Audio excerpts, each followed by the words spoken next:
Quiero saludar a Manolo González Moscote, él es analista político internacional. Es experto en la antigua Unión Soviética. Trabajó para varios medios internacionales desde Moscú. También es conferencista, es profesor universitario en varios países. Manolo, como siempre, gracias por acompañarnos. A ti, Dania, por invitarme. Aquí estamos. Manolo, era una muerte anunciada, es decir, una muerte que suponíamos podía llegar, por no decir que estábamos prácticamente seguros de que podía llegar en condiciones como estas, ¿o no?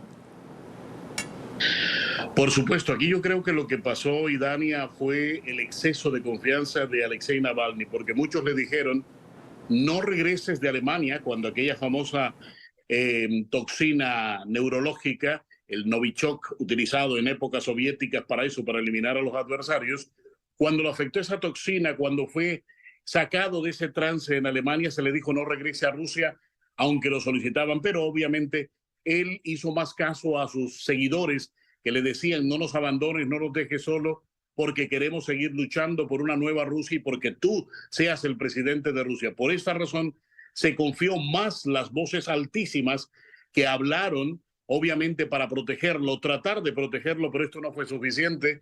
Y no podemos negar que aquí pasó algo de manos oscuras del Kremlin. ¿Por qué?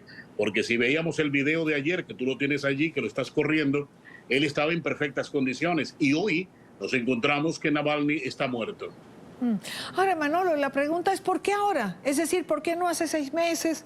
¿Por qué no hace un año atrás? Bueno, acuérdate que él estaba desde agosto allí en la nueva condena. Primero porque tuvo una condena para ellos un poco suave de unos cuantos años que ya estaba para concluir. Pero había que colgarle más. La nueva condena era desde agosto del año pasado porque estaba patrocinando grupos extremos, porque estaba publicando noticias falsas. O sea, todo un proceso inventado por el Kremlin. ¿Por qué ahora? Porque estamos a puertas de las nuevas elecciones en Rusia. En unas semanas podría perfectamente el electorado de él hacerle un boicot a las elecciones de Putin, porque sencillamente sacándolo a él, Putin siempre ha pensado que el camino le queda totalmente libre, porque esa es la piedra más grande. Es el hombre que ha dicho con argumentos en la mano por qué y quiénes lo intentaron asesinar y por orden de quién, y es el hombre que sacó el documental aquel famoso donde mostró también con argumentos que Putin sencillamente tenía muchísimo dinero en el exterior, que Putin sencillamente poseía grandes fortunas robadas al Estado. Por esa razón, a Navalny había que sacarlo del camino. Ahora, fíjate una cosa, Manolo, es decir, vemos las reacciones de un nutrido grupo que se atreve, ¿no? Porque habrá otro que no se atreve a hacerlo, igual lo está lamentando. Cuando vemos ciudadanos llevando flores a lugares simbólicos, me quedo pensando en la palabra boicot que ha señalado. ¿Pudiera, es decir, esta muerte originar también un boicot, digamos como protesta a lo que es esta muerte? Exacto, un boicot. A ver, hay dos cosas que hay que entender de un boicot. Un boicot real de lo que la gente puede hacer frente a estas elecciones, pero ese boicot a su vez puede ser controlado y manipulado por el Consejo Electoral de Rusia. Hacerlo aparecer como no boicot, sino que fueron la gente que se volcaron masivamente, pero a votar por Putin cuando era exactamente la inversión, a la inversa, la votación. Son las dos cosas que hay que entender en este proceso de lo que puede estar haciendo el Kremlin. Te repito, ¿por qué lo hacen ahora? Porque dejar que lleguen las elecciones, dejar que lleguen otras voces altisonantes en contra de Putin no es conveniente. Acuérdate que una periodista hace poco quiso ser también candidata en contra del Kremlin, no le permitieron. Un empresario muy importante también quiso ser candidato opositor a Putin por criticar a Ucrania, también salió de la lista de posibles candidatos presidenciales. Acuérdate que no queda títeres con cabeza frente a Putin porque nadie puede oponérsele a sus planes de conquista euroasiática, porque él quiere no solamente ir por Ucrania. Los planes de Putin no es recrear la antigua Unión Soviética. Los planes de Putin van mucho más allá y obviamente comienza desde la casa limpiando el camino para poder hacer lo que quiere hacer, conquistar media Europa, tener media Europa porque como se ha dado cuenta que las sanciones no le han funcionado mucho a Europa, como se ha dado cuenta que ha sido tibia la respuesta de muchos gobiernos, entonces esto le ha servido a Putin para envalentonarse y aún seguir y hacer lo que está haciendo. Tanto peso hacía Navalny a la figura de Vladimir Putin desde la cárcel.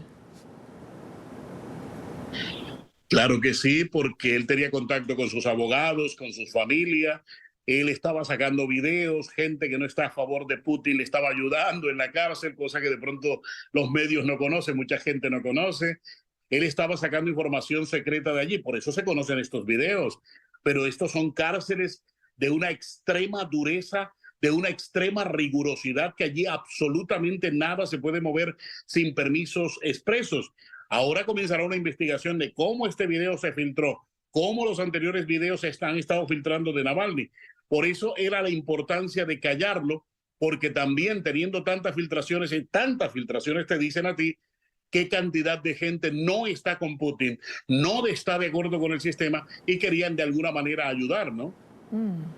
Ahora, hablemos un poco, Manolo, sobre esta región ártica, sobre esta colonia penitenciaria número 3, así se le llama a esa cárcel donde estaba preso Navalny.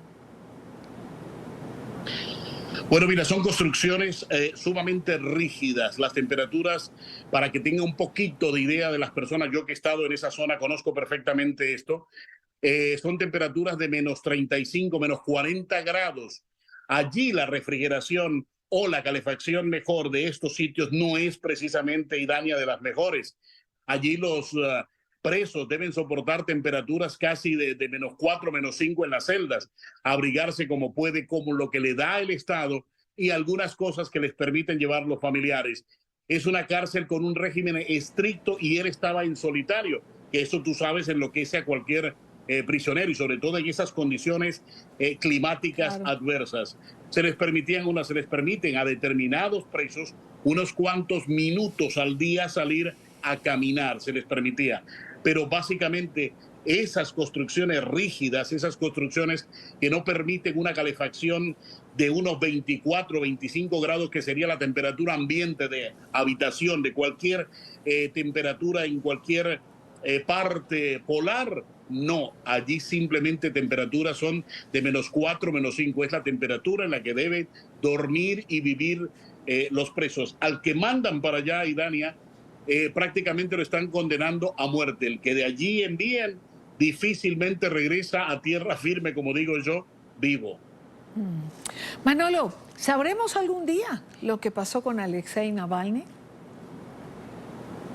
Pues mírate, cuando cambie el régimen de Putin, que cambiará, esto no es eterno, acuérdate, ningún dirigente, ningún presidente, ningún sistema es eterno. Cuando todo cambie en Rusia, conoceremos no solamente esta verdad de Navalny, sino que conoceremos otras muertes, conoceremos otras historias, ¿no? Porque realmente tú sabes que el Kremlin ha estado lleno de muchos misterios, muchas historias, y no hoy ni ayer, sino que ya llevan casi, como digo yo, 100 años haciendo historias, ¿no? Claro. ¿Cuál es el manejo, Manolo, que el Kremlin le da a una situación como esta? Es decir, ¿entregarán el cadáver a la familia? No hablemos de una autopsia. Y si la hay, entregan los resultados. Sabemos que van a estar manipulados, por supuesto. Pero, ¿qué es lo clásico en un caso como este? Bueno, depende. Si la persona es de un alto calibre dentro de lo que quieren callar, normalmente no entregan el cadáver. Cuando han muerto en prisión grandes criminales o grandes guerrilleros que combatieron contra Putin en Chechenia, por ejemplo, esos cadáveres nunca los entregaron a sus familiares y se les aclaraba de que si morían en prisión, esos cadáveres no eran entregados. En este caso de Navalny, por ser una figura pública, una figura muy importante, obviamente las pruebas lo entregarán, pero con condición de que sea enterrado enseguida. No va a haber tiempo, ni le van a permitir una experticia independiente que determine las causas de muerte, o simplemente le entregarán las cenizas a las familias para borrar absolutamente cualquier vestigio de envenenamiento o que se utilizó cualquier agente químico nervioso para asesinar a Navalny. Siempre van a ocultar, siempre van a limpiar absolutamente todo. Sí, sin dejar rastro. Manolo, estamos a un mes de las elecciones, lo decías tú mismo. Aquí y ahora, ¿cuál es la situación de Rusia y de Putin? Mira, muy sencillo. Putin acaba hace 2 días de decirle a la población de Rusia que deben tener 2, 3 hijos. Eso te dice muchísimo. Te dice 2 cosas: que la guerra está matando a los jóvenes en Rusia, está acabando a los jóvenes en Rusia. Y te dice otra cosa aún más escalofriante: Rusia se está envejeciendo a un ritmo impresionante, los jóvenes no quieren tener hijos, esta guerra ha empeorado la situación de natalidad en Rusia y por eso la urgencia de Putin de recomendar esto. ¿Por qué? Porque los productos están caros, nadie quiere mandar, ningún padre quiere mandar a su hijo a la guerra a morir, por muy patriota que sea, y eso es lo que está realmente pasando en Rusia. La gente no quiere ir a la guerra, no quiere que manden a sus hijos a la guerra, ni nadie quiere parir un hijo para que se lo lleven a la guerra. Sin embargo, Manolo, Putin ha sorteado de alguna manera las sanciones producto de la guerra con Ucrania. China ha sido su proveedor, es decir, China hoy en día produce prácticamente lo que Rusia necesita. Y Rusia pues simplemente ha cambiado sus proveedores y esto le ha permitido de una u otra manera ir surfeando la ola de las sanciones que se impusieron a raíz de su invasión a Ucrania. Pues fíjate, ¿y qué está pasando? A ver, yo he estado en Rusia hace no muchos años, la última vez 2 años, 3 años. ¿Y qué ha pasado con Rusia? Muy sencillo, encontrabas productos que dices tú, pero si esto está dentro de las sanciones de que vienen desde el 2014, ¿qué está pasando aquí? Y es muy sencillo, esos productos llegaban por Bielorrusia o llegan por Bielorrusia a Europa, Bielorrusia los compra, allí son transbordados a Rusia, son metidos a Rusia. Igual pasa con varias de las exrepúblicas soviéticas, donde Putin tiene toda su influencia y su anuencia, y entonces estos productos son tercerizados y vuelven y entran a territorio ruso. Como dices tú, China le está produciendo y vendiendo todo lo que se quiere, inclusive se habla de armas, le puede estar vendiendo secretamente porque, bueno, por sus fronteras lo pueden hacer. Corea del Norte le está vendiendo armas, eso ya no es un secreto para nadie. Entonces así se está sosteniendo Rusia. ¿Por qué las sanciones no le hacen mella? Porque los mejores economistas del Banco Central de Irán han ido a Putin a enseñarle cómo terciar dineros, cómo cambiarle la ruta a los dineros y sobre todo los dineros que está recibiendo de India.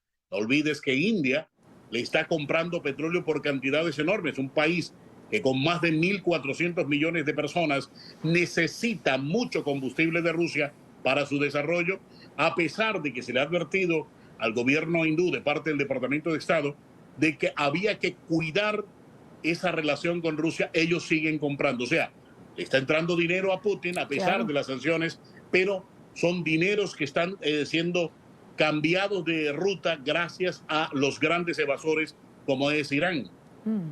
Ahora, Manolo, terminemos por donde comenzamos. La muerte de Navalny, ¿afectará a Putin interna, exteriormente?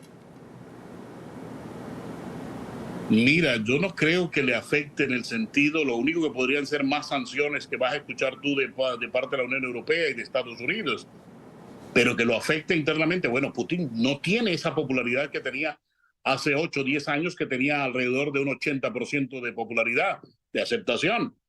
Hoy la popularidad de Putin ha bajado a un 30-40%. Por eso le toca utilizar este tipo de movimientos de fichas, de asesinar y demás, porque es la única manera de él lograr mantenerse en el poder. Esto de que haya logrado sacar al dueño, al creador, al inventor de Wagner, ¿verdad? De la forma como salió de la escena, porque yo todavía dudo de que haya muerto. ¿Por qué? Porque él tenía que darle un contentillo a la población de parte de lo que pasó. Acuérdate que gracias a este señor de Wagner, él logró descabezar a muchos comandantes que apoyaron a él. O sea, dicen, no, ¿cómo es posible por ellos apoyar a este señor de Wagner, perdieron sus comandancias, perdieron inclusive sus charreteras y sus galones, gracias a que este señor los incitó a que le colaborara porque él llegaría al Kremlin, cosa que obviamente no hizo, pero que Putin no podía dejar eso así como rueda suelta, y Dania. Ya que has mencionado el grupo Wagner, no puedo dejar de preguntarte, lo has dicho prácticamente, pero pregunto, ¿piensas que Prigozhin está vivo? Siempre he dicho eso en muchos medios mundiales, he creído, conozco información de Venezuela, que estaría escondido en Venezuela y que si una eventualidad le pasa a Putin, él estaría en condiciones de aparecer, obviamente, y tomar el poder o apoyar a Putin en caso tal de que Putin entrase en desgracia. Es que yo nunca he creído que Putin le hizo nada por aquello de que era el hombre que le manejaba las cuentas personales y privadas a Putin. Era el hombre que conocía absolutamente al dedillo y conocía y sabía los métodos de muerte de Putin. Y si tú conoces los métodos porque tú mismo los ejecutaste, porque lo ayudaste a ejecutarlos, tú tendrías que haberte cuidado de tu mismo amigo, ¿no? Entonces, aquí hay más preguntas que respuestas Claro, en torno a esto, ¿no? claro. Manolo, quiero agradecerte inmensamente tu tiempo. Gracias por estar con nosotros hoy en un día difícil, lo sé, llegando a Colombia. Lamentablemente Manolo González Moscote ha perdido un hijo en una reciente masacre ocurrida en Colombia. Gracias por compartir conmigo en esta circunstancia. Y Dania, para mí siempre es un gusto conversar contigo al aire. Lo sé, Manolo, y lo agradezco y lo valoro.